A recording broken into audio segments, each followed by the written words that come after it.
session, this once again is a CEO's dialogue on a very pertinent and timely theme of talent in the new normal. Well, some would argue that we have moved so far away from the normal that this is hardly the normal, but anything that stays for more than 3 to 6 months is the new reality that you need to adapt to. So by that standard, by that definition, this definitely is here to stay. Some new trends, some new insights. If you think you were complaining about the millenniums, beware, the Gen Z has already arrived, and they are thinking about things in a very different fashion. So how do you manage this talent? And most importantly, what is the CEO's experience in the practice, in the professional field themselves? How do they find a successor? How do they find succession to their engagement and aspirations? How do they keep the people motivated? And the most important thing, because now we survive in an age where you will be exploring many industries, will be working with many organizations, and your first and foremost responsibility and loyalty stays with your own growth. How do we continue having this talent work keenly with the organization and grow with it? Most importantly, I was very fond of how Jimmy started his presentation talking about his parents completing a milestone when it comes to their wedding anniversary. But more importantly, any relationship, any partnership now has to look towards a growth model rather than a longevity model. So how are they managing that? I'm sure this particular panel discussion will be very insightful. To begin with, may I take this opportunity of inviting our worthy moderator for this panel discussion. Please put your hands together for the Regional Lead of Public Affairs, Asia Pacific at the ACCA, Mr. Sajid Aslam.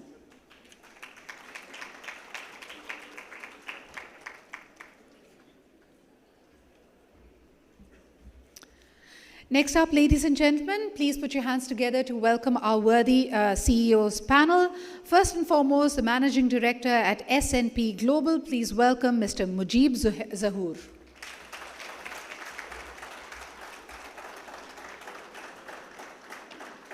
I understand we have a big representation from S&P Global. You always get the warmest applause, huh? Next up, ladies and gentlemen. Next up, ladies and gentlemen, the President and the CEO of Mobilink Microfinance Bank Limited. Please welcome Mr. Ghazanfar Azam.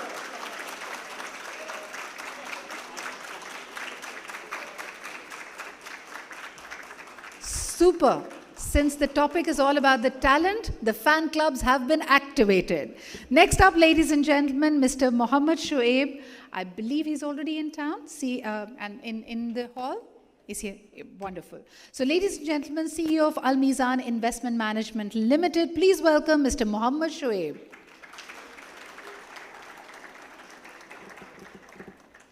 Next up, ladies and gentlemen, the only woman on this panel. I mean, the gender diversity is something that we're all sort of working towards and building towards. So for that matter, I believe she deserves the biggest round of applause. Founder and CEO of Planitive, please welcome Ayla Majid.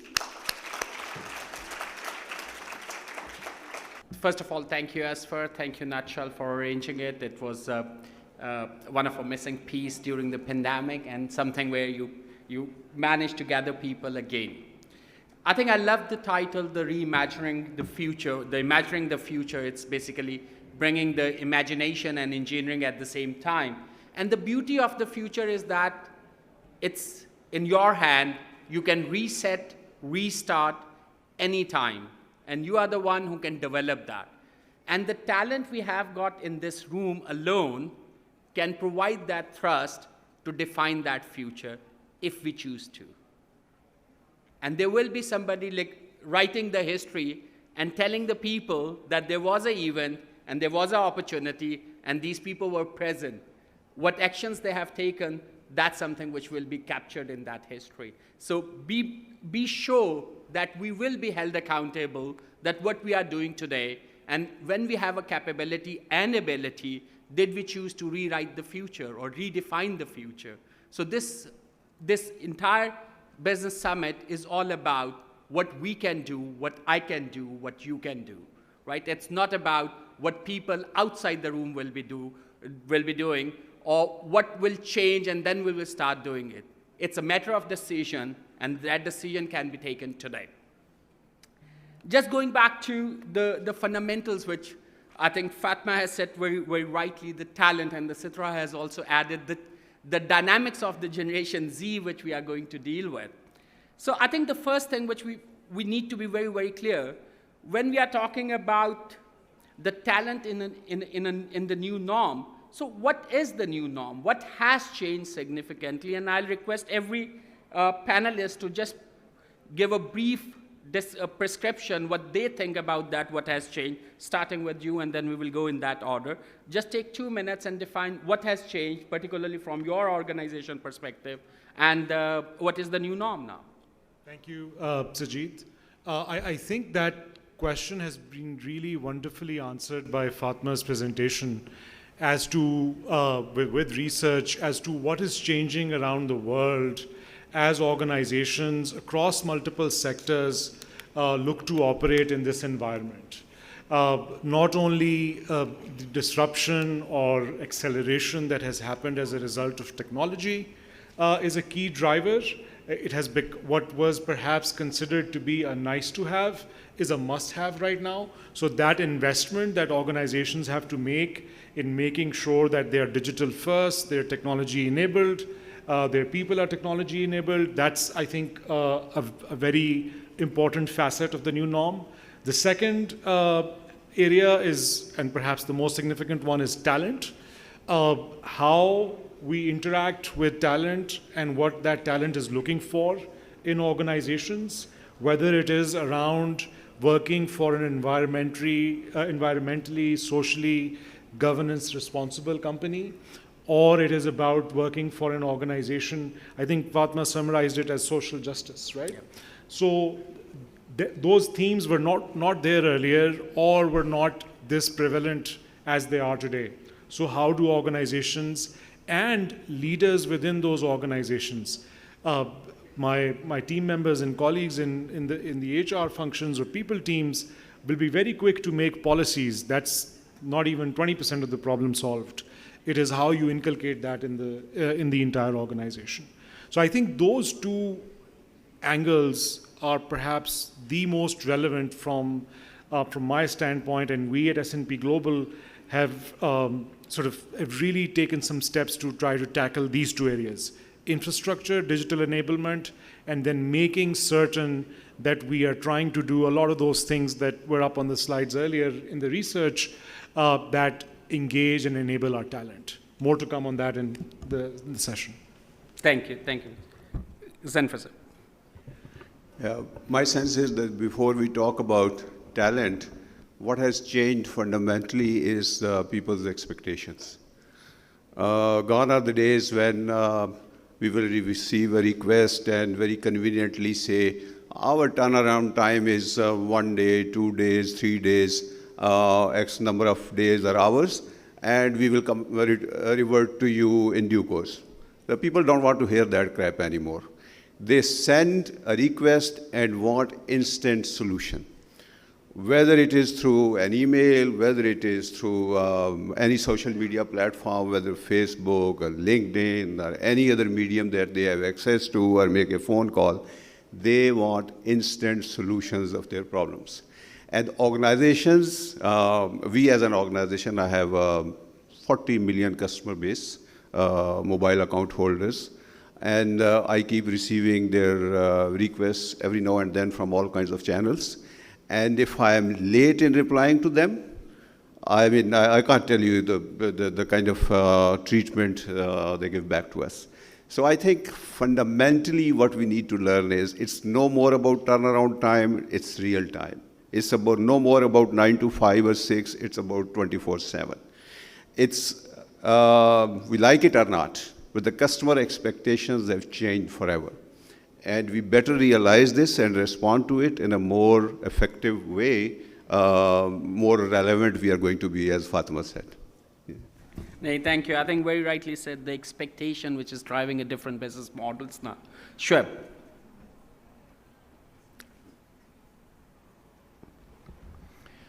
Assalamu alaikum. So I will take it from where the Gazanfar left. Actually, I am not going to repeat what is already said. to my mind, the biggest change or the new normal is the organizational dynamics have completely changed. And I would like to invite audience to answer one question to make my point, if you allow me. So my question is very, very simple. If you have been working for an organization which has been a successful organization in the last 10 years, please raise your hands. You may not be have been working there for 10 years, but that organization has been successful 10 years. Please raise your hands. Okay, my next question is to these people actually. Are you worried that your organization will still be a very successful organization in the next 10 years?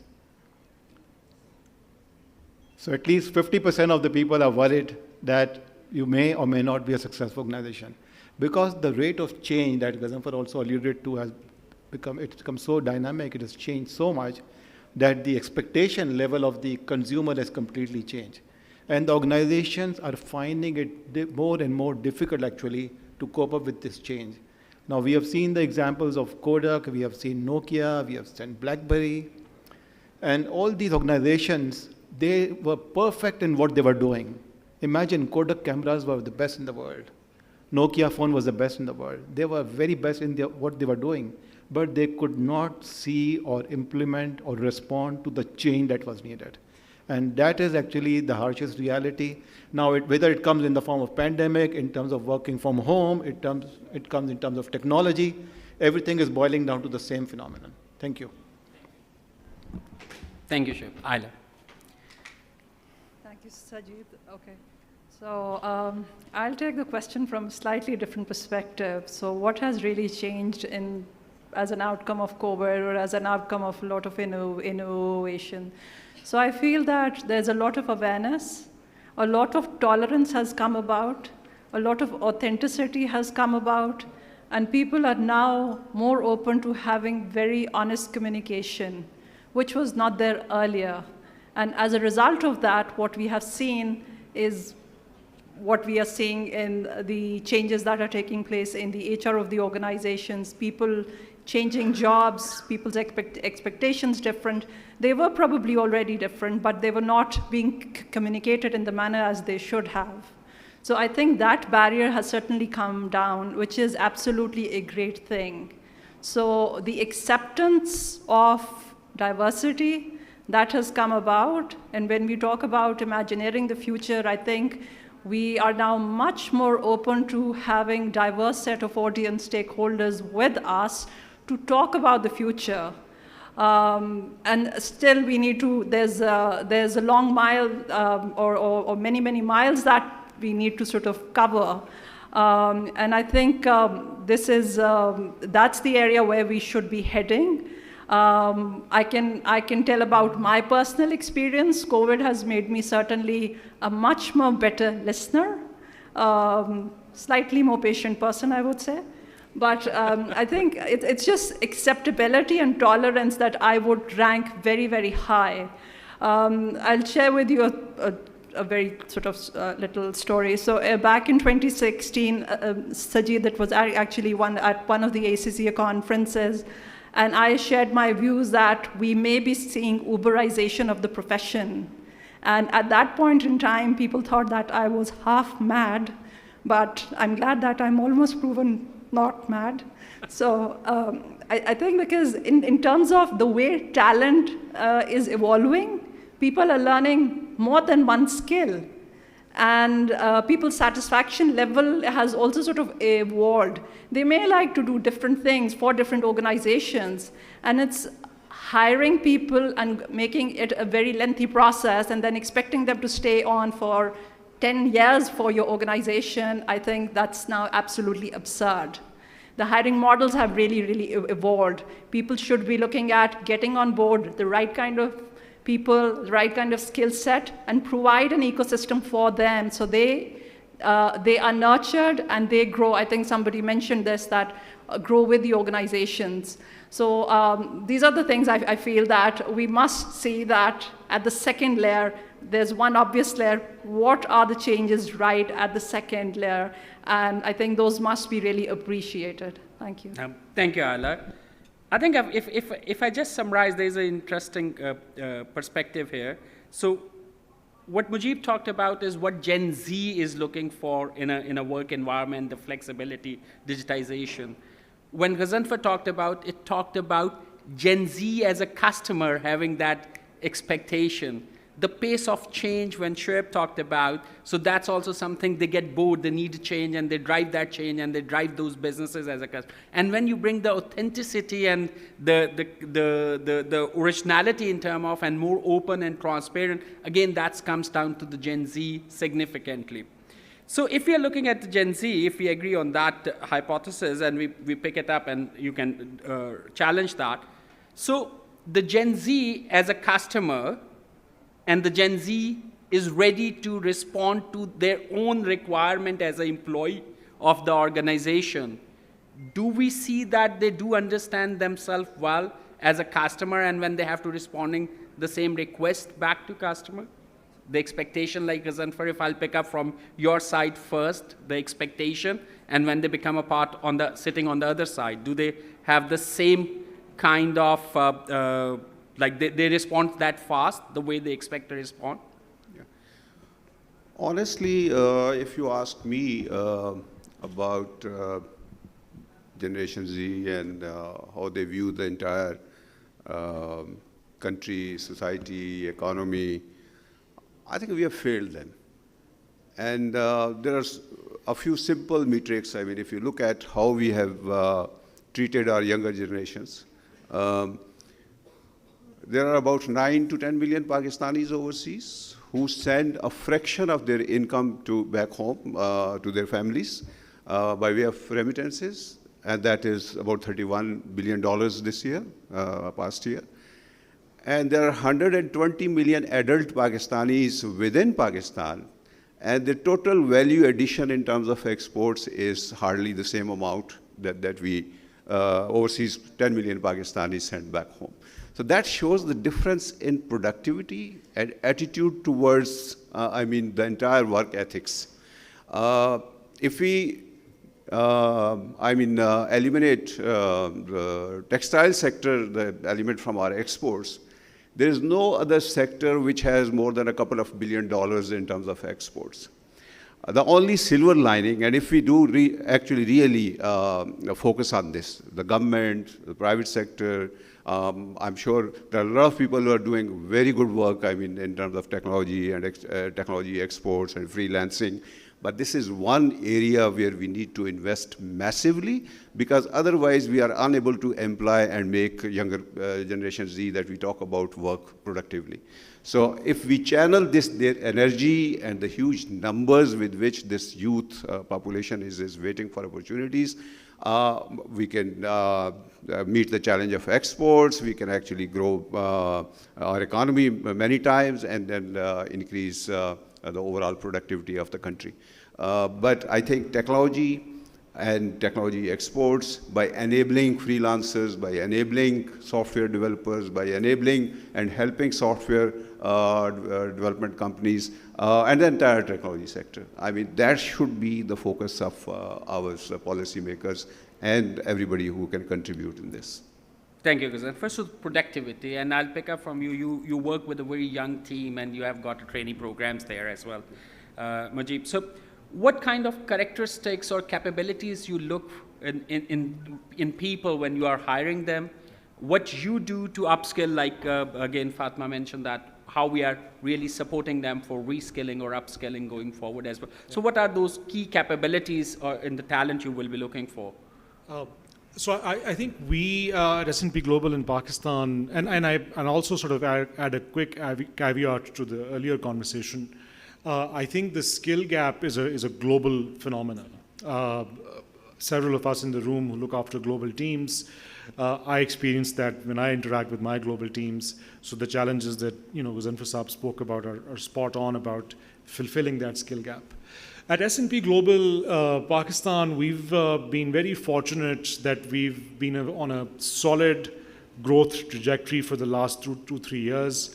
The pandemic continued while it was unfortunate and tragic for so many people around the world. we were able to still hire a significant amount of people, about 650 people in 2020 and about in 2021, and about 450 people so far this year. And as you can, all of them based in Islamabad, all of them without fully working from the office, all of them trained, onboarded, equipped, working remotely.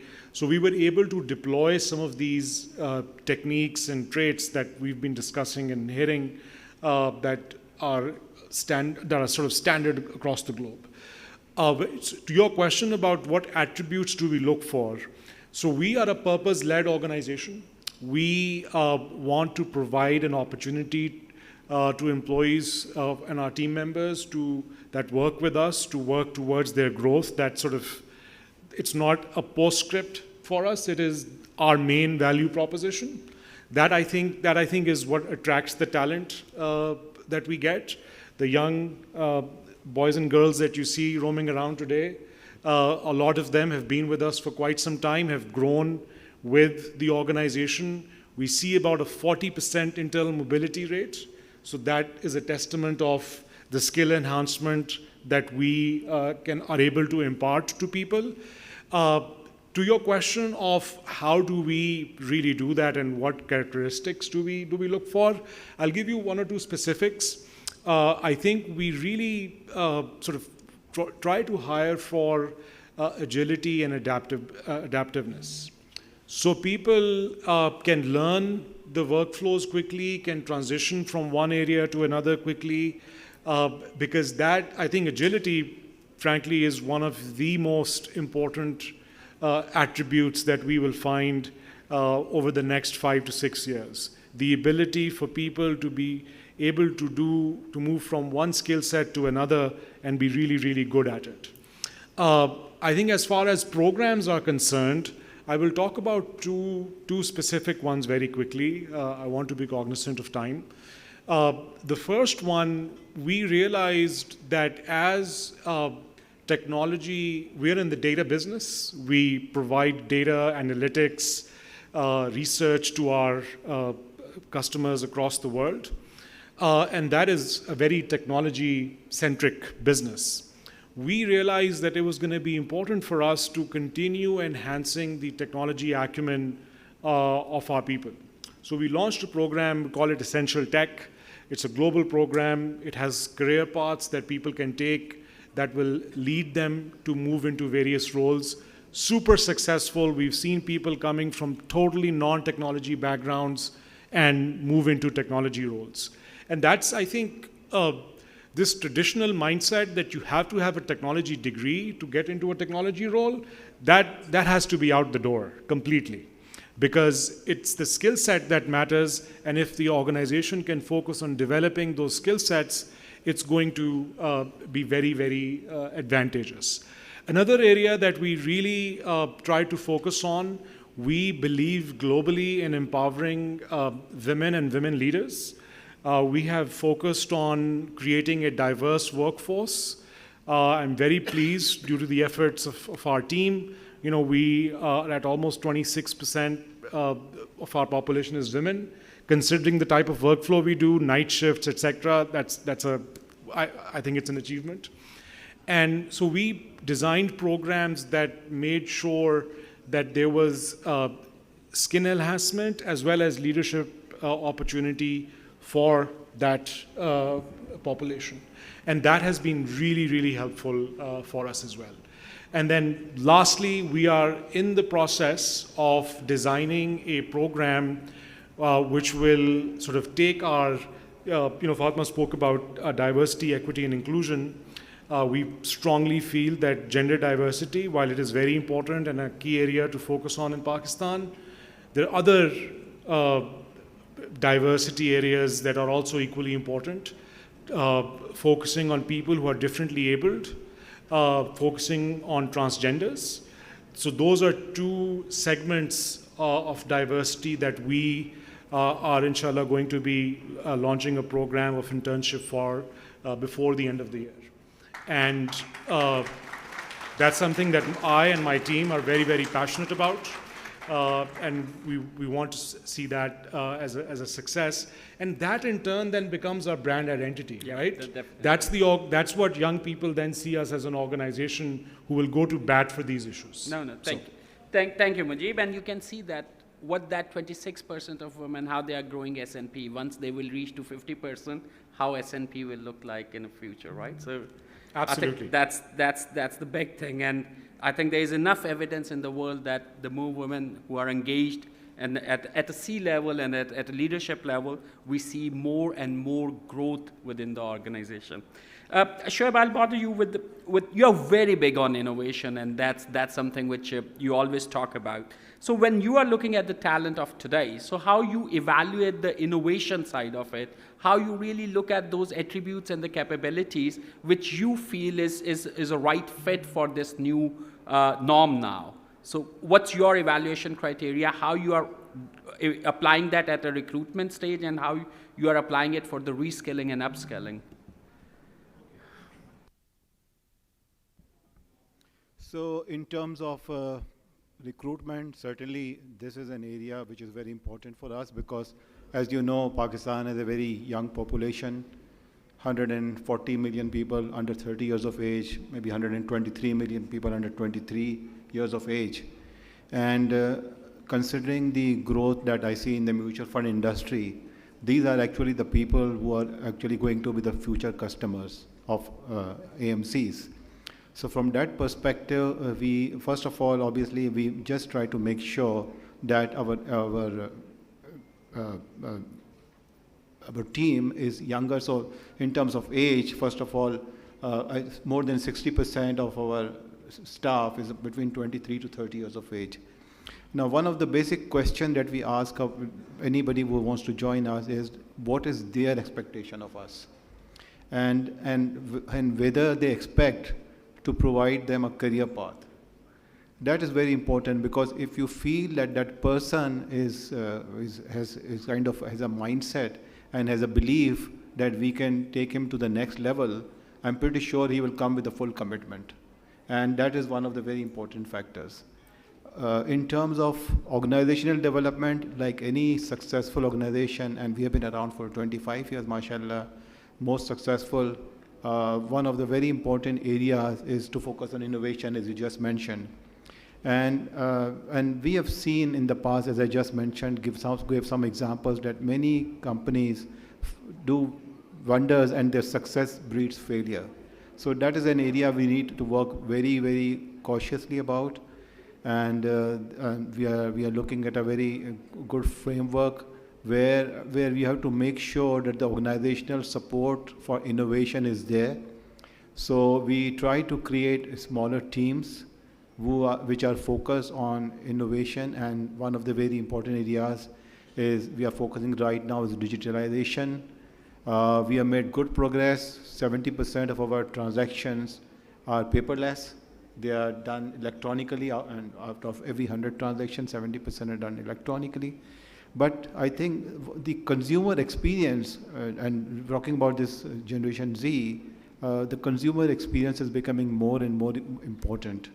And we are trying to replicate our investment account as like a bank account where the customer has complete freedom. So just like Ghazaffar mentioned, that the expectation is it should be on the spot. Now in the mutual fund industry, if you talk about investment or redemption, it's a process because when you want to withdraw your money, you get your money back next day. We have automated our processes that up to a certain amount of your money you can withdraw instantly and goes to your bank account. But we want to equip our customers also by providing them kind of a debit card where they can use it to withdraw their money, to use it as a bank account. And we are working with Ghazaffar as well, in fact, to make our products available on the mobile platforms, wallets, working closely with a couple of big players. So I think there's a lot of opportunity on which we are working on. And the key is innovation. Until you are able to innovate and come up with new solutions, it's very difficult to be at the top. No, thank you. Thank you. And Sajid, yeah, I'm sorry, before you please. move on, Just want to add a couple of things as Shoaib alluded to. I think no business organization in today's world can do wonders just by itself. Partnerships like we are discussing, I mean, there are many other partners in the room. There are companies that we partner with. The idea is that together we can actually reach out to maximum people in Pakistan who are largely unserved. And no single organization can do it on its own. Additionally, women, as we know, that are less served than men, obviously, because their coverage is very minimal.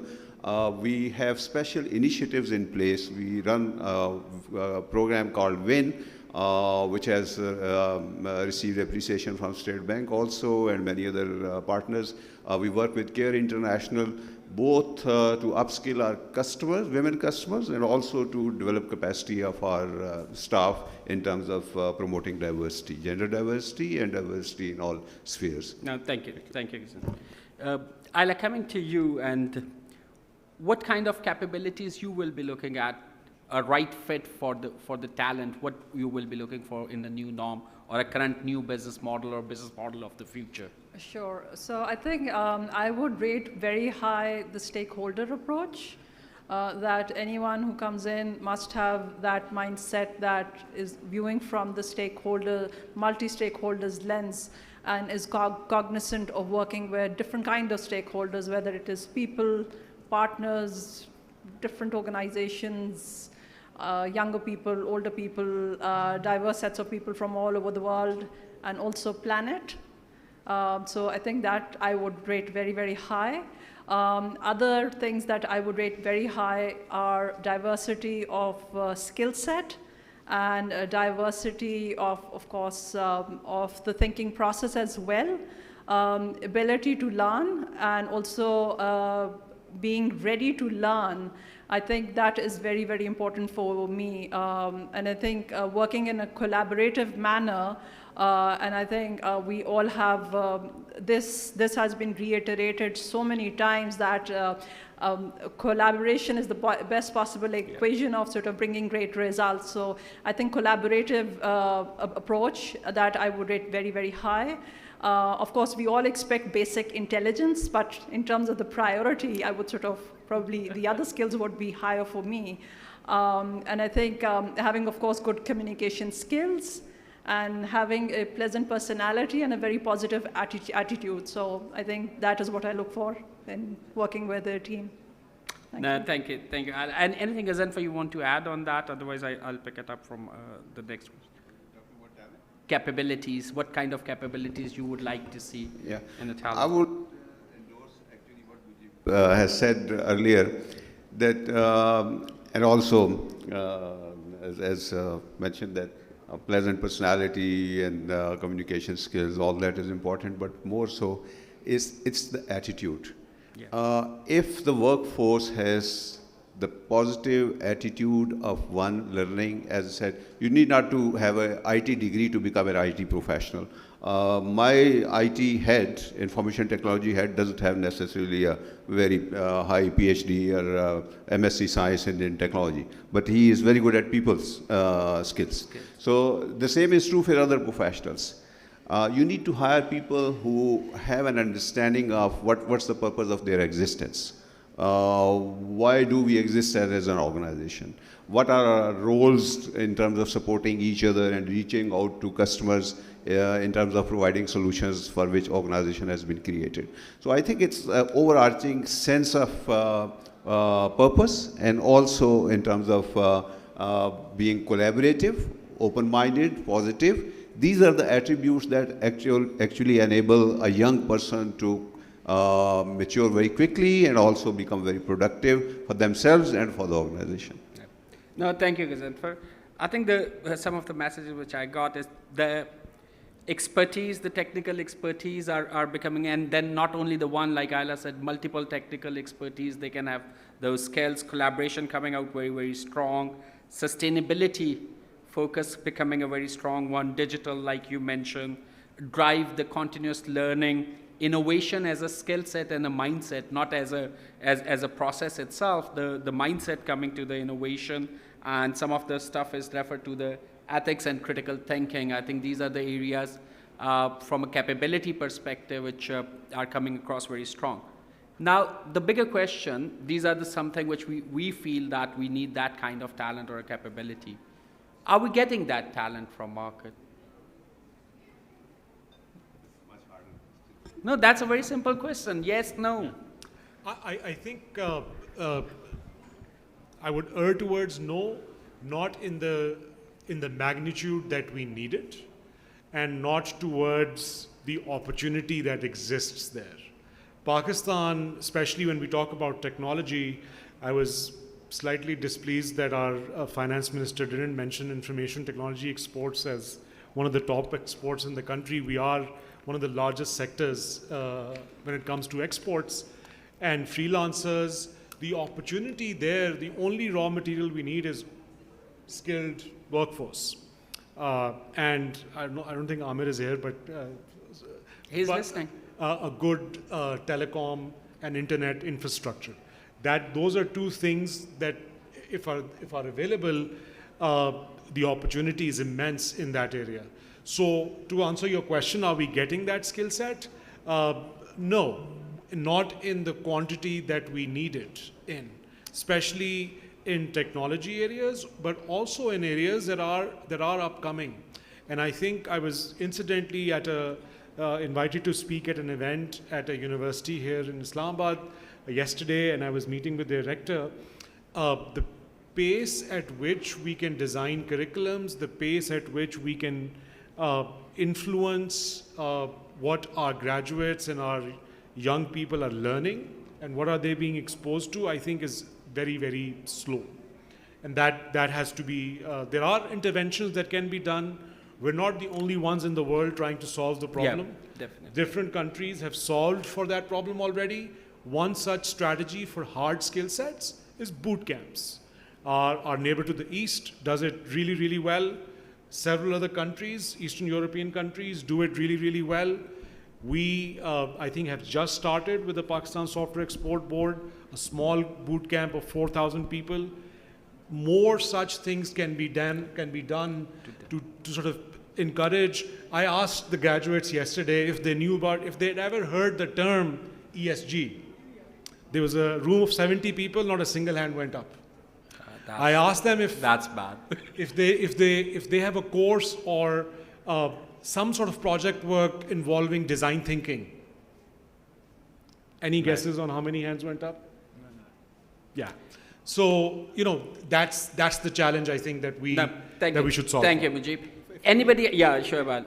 Please. So, yes, as already said, there's a lot of opportunity, and I think I would blame our education system to some extent. No, let's get the answer to that. Are we getting that talent? We will come to that suggestions. Okay, so we are not getting the talent, and I wanted to talk about some example of another country, what they have done. So it's very relevant here. So I was at Harvard Business School last year, and of my colleagues who was doing his case study, and his case study was, I'm not going to name the country, it's an African country. So there are people who are very good at hacking. And his project is actually, which he is inshallah implementing successfully now, and I'm in touch with him, how to convert these hackers into coders. So they are because if they can hack something, then certainly they can design and code as well. So I think we have to think of out-of-box solutions about that. And I think this talent we have, I think we have something like 11 million crypto investors in this country and only 400,000 mutual fund and stock market investors. Why? And mutual fund investors are the taxpayer, the Bitcoin and crypto may not be. Just imagine, people know how to invest in crypto. People understand crypto and they invest in it. They use the technology, they have the mobile phone. We have to give them the right direction. If we give them the right direction, we will have the right material available. Very true, very true. So now, Ayla, you want to add something, and then I have a follow-up question on that. So yeah.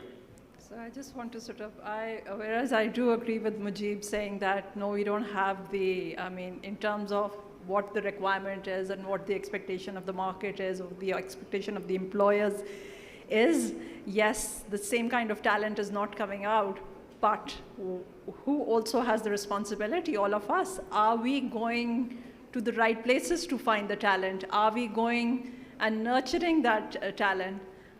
Fine, there will be many people who haven't heard of terms like ESG, etc., but that does not mean that if we work a bit with them, they probably may really appreciate the whole thing.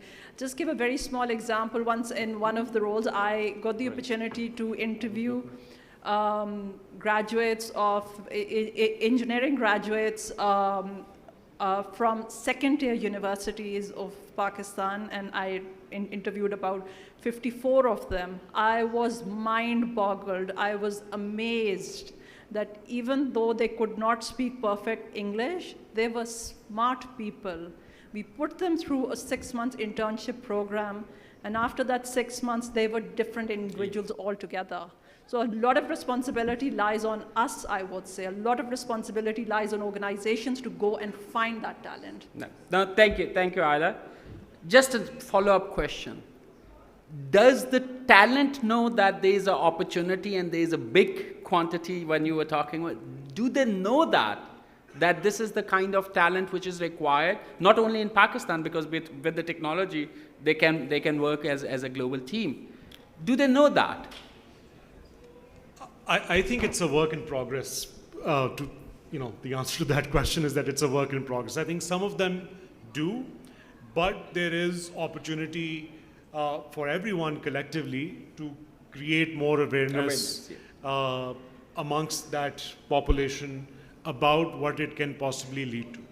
Traditional mindsets, and as I 100% agree with Ayla, it is our collective responsibility to make sure that the right nurturing grounds, the right frameworks are created that are able to then, develop this talent, develop these skill sets.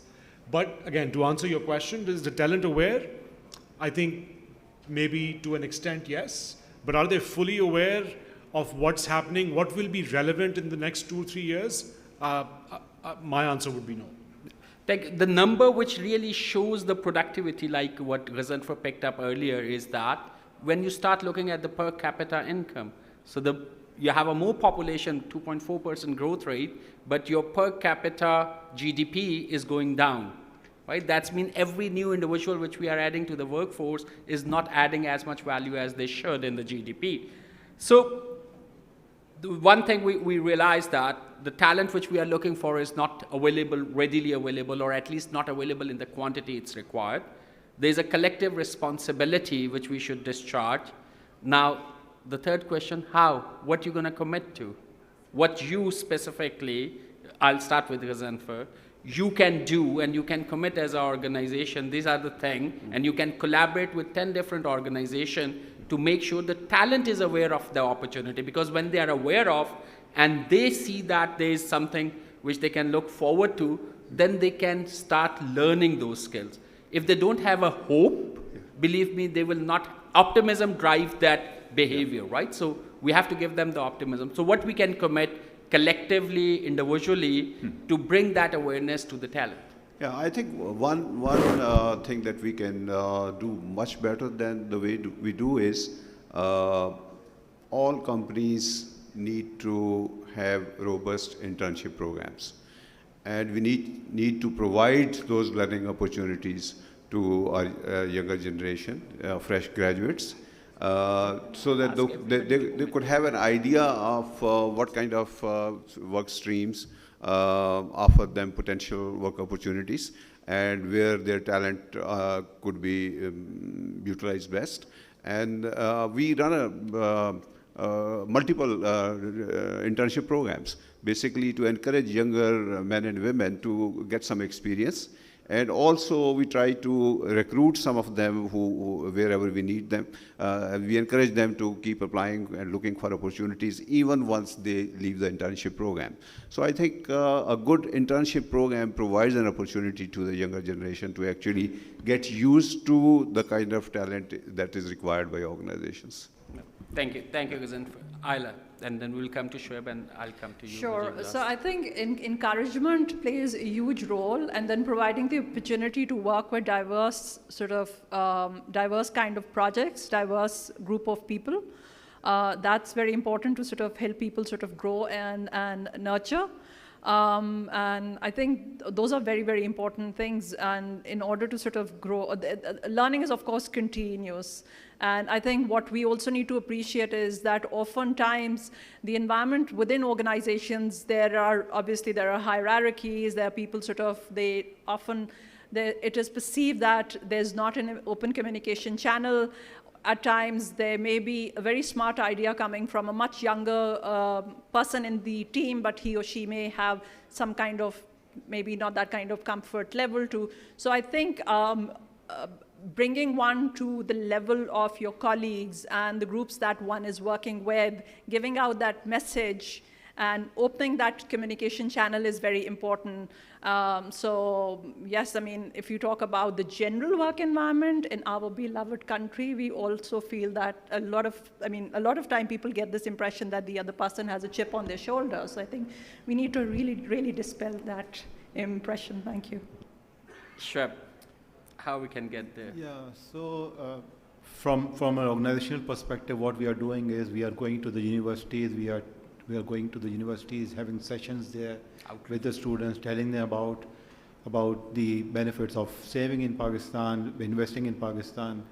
And also, when we are doing recruitment also, at the same time, we go to the career fair and we try to recruit people who have just passed from different universities, so that when they go out and actually go and tell these people studying in this same university, they have a connectivity with them. But as a nation, I'm very disappointed that we have done a great job in killing the optimism for the new generation. And I would go back to the time where there used to be like 1 or 2 TV channels, and everybody would remember PTV. I'm sure nobody watches it today, but like 20, 30 years ago, PTV was the only channel.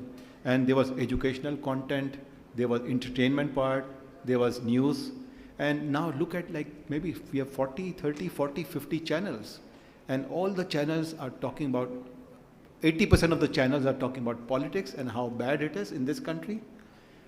10% of the channels are talking about sports and 10% about religion. Where is education? Unfortunately, there's no educational channel in this country. I remember when I was a child, I wanted to learn Arabic. And I did not have the capacity to go and take the classes. So there used to be an online program on TV, on PTV, run by Allama Iqbal Open University, teaching Arabic.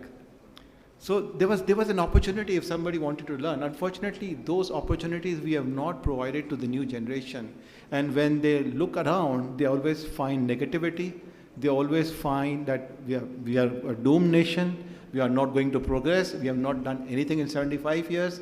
So I think that is something that really need to be worked on. And I think everybody sitting in this room has to make some effort individually or through their organizations to change this mindset of the younger generation. No, I think, Shweb, you're right in terms of the killing the optimism, but from an opportunity or education content perspective, I think they have got a better opportunity right now with the YouTube. They got choices and the courses and the Coursera and free of cost.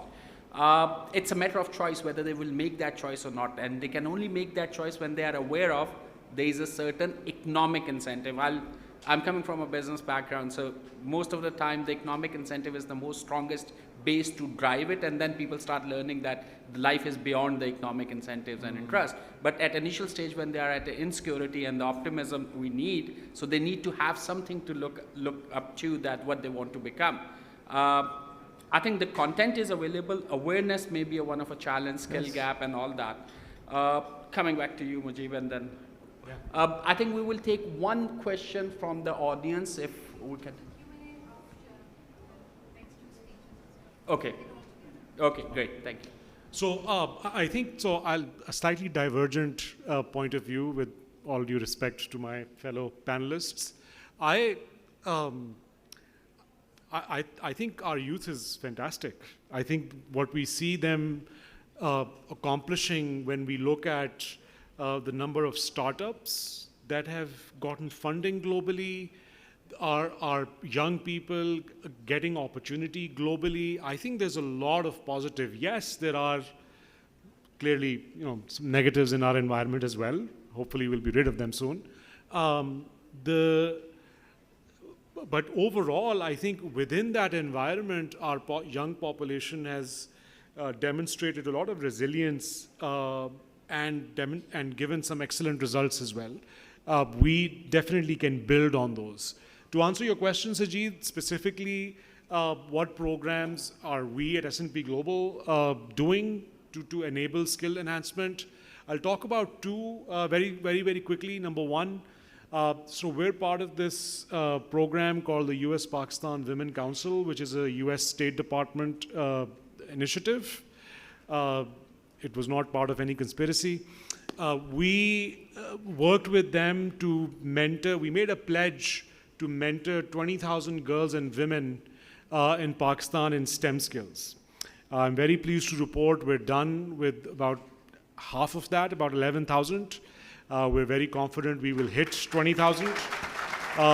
And we've had some fantastic success stories from there. Just, to the point that Ayla was making, a little bit of nurturing. I one quick anecdote from there. We mentored this young women entrepreneur from, a remote area in Punjab. She was having trouble keeping her books. Financial bookkeeping was a problem. One of our colleagues was able to show her how in Excel you can quickly set up a template that will help her keep her books. And that was a major source of efficiency for her. She was able to grow her business. So a little help will go a long way. Definitely. And as I mentioned earlier, the second example I will give is the boot camps for technology resources, which is, I think, the quickest employment opportunity and impact opportunity right now across the globe, not just in Pakistan. The skill requirement there is immense. The supply is less, and we are all competing for that supply here in Pakistan as well as globally. So that's an effort that we've continued and committed that we will provide funding and resources for boot camps for the next 2 years. Thank you, Vijay. Just last thing, any one top recommendation, either for government or for education institution, for corporate or for youth, what they can change? Start from Ayla. One recommendation. We have got a timer going on there. Absolutely. So just 2 words: empower people and provide ownership. And Great. people must take ownership. Yeah. Okay. Great. Shweb. In my opinion, yes, ownership is very important. You have to give the ownership to the people. You have to empower them and demonstrate to them that this is the future for you. If you can do that, if you can convince them, you will see very good results. Yeah. Thank you. Gazanfer. I agree with my fellow panelists, but also would like to add that we need to do much more than what we are doing. Reason being that we are the 5th largest country in terms of population in the world.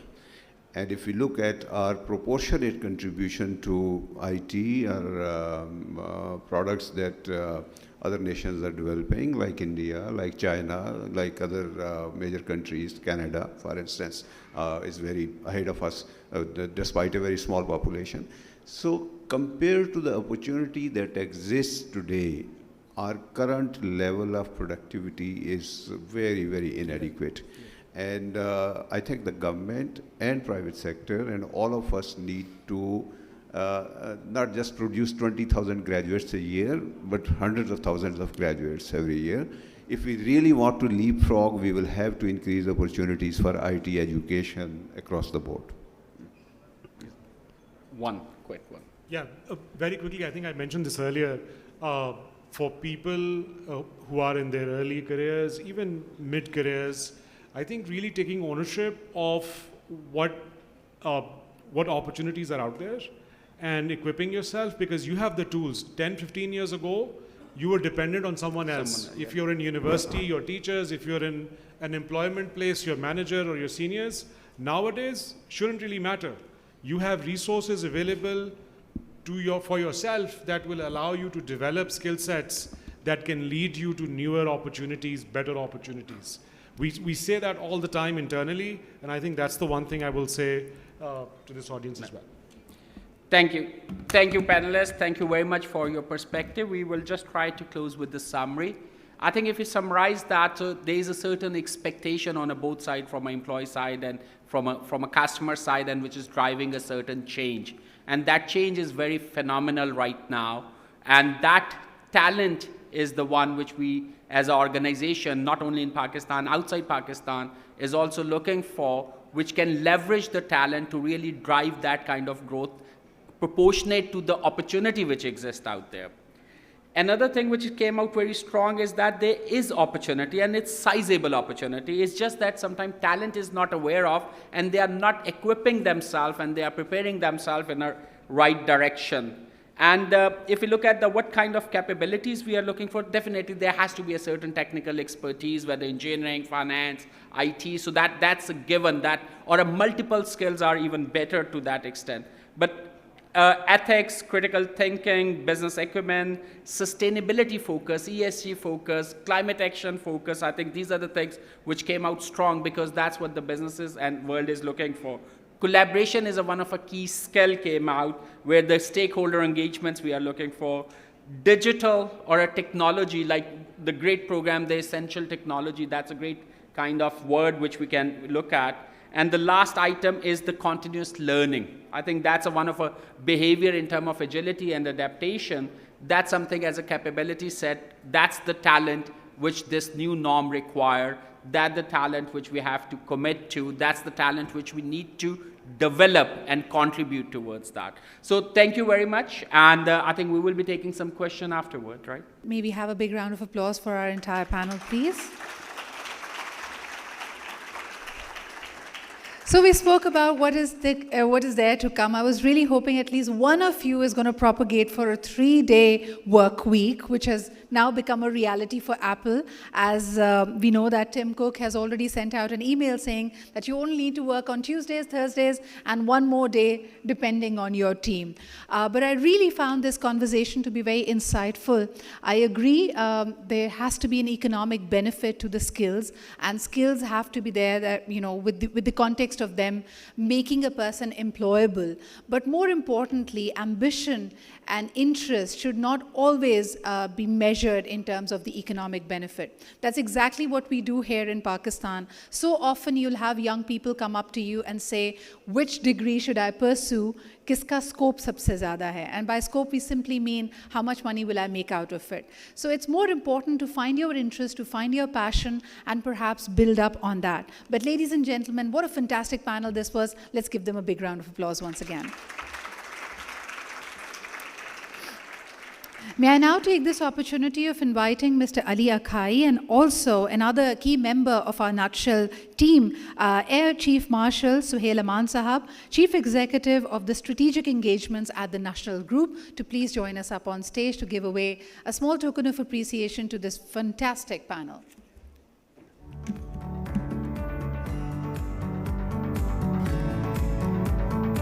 I believe Mr. Ali Akai has stepped out of the hall. May I request Rab? Oh, there he is? Oh, I'm so sorry. I'm so sorry. Okay, there you are. So let's begin with giving away the books. First and foremost, ladies and gentlemen, please put your hands together for Mr. Mujib Zahoor, Managing Director, S&P Global.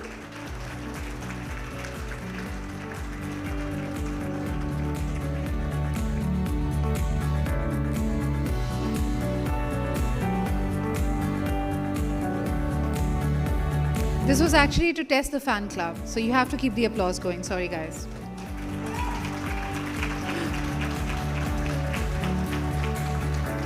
Next up, with the competing fan club, ladies and gentlemen, the President and CEO of Mobilink Microfinance Bank Limited, Mr. Ghazanfar Azam.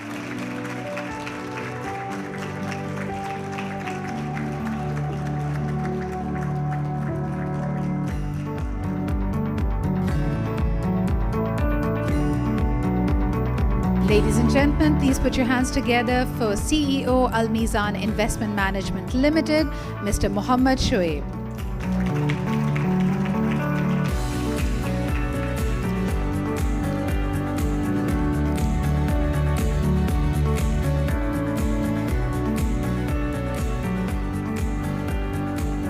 Founder and CEO of Planative, please put your hands together for Ayla Majid.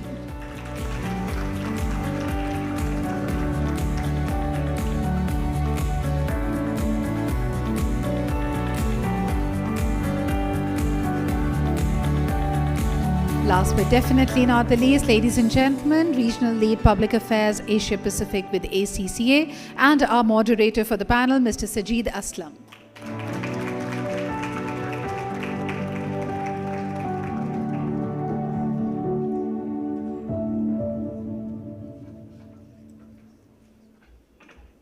May I request you all to please come together for a group photograph, please?